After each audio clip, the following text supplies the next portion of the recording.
রাশিয়ার কামচাটকা অঞ্চলের পূর্ব উপকূলে ৭.৪ মাত্রার একটি শক্তিশালী ভূমিকম্প আঘাত হেনেছে। শনিবার ১৩ সেপ্টেম্বর স্থানীয় সময় ভোরের দিকে এ ভূমিকম্প অনুভূত হয়।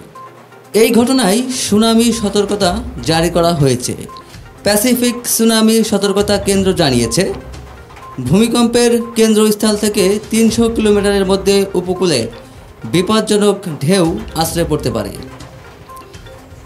মার্কিন ভূতাত্ত্বিক জরিপ সংস্থা জানিয়েছে, ভূমিকম্পের কেন্দ্রস্থল ছিল পেট্রোপাভলভস্ক কামচাটস্কি থেকে ১১১.৭ কিলোমিটার পূর্বে।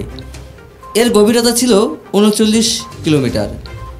স্থানীয় সংবাদ মাধ্যমগুলো জানিয়েছে, তাৎক্ষণিকভাবে কোনো হতাহতের বা বড় ক্ষয়ক্ষতির খবর পাওয়া যায়নি। জাপানের আবহাওয়া সংস্থা জানিয়েছে, সমুদ্র পৃষ্ঠের সামান্য পরিবর্তন হয়েছিল। এ সম্পর্কে উপকূলীয় অঞ্চলে সতর্কতা জারি করা হয়, তবে ক্ষয়ক্ষতির সম্ভাবনা কম। এর আগে গত ২০ জুলাই রাশিয়ার কামচাটকা উপদ্বীপে ৫টি শক্তিশালী ভূমিকম্প আঘাত হেনেছিল, যার মধ্যে সবচেয়ে বড় ছিল ৭.৪ মাত্রার।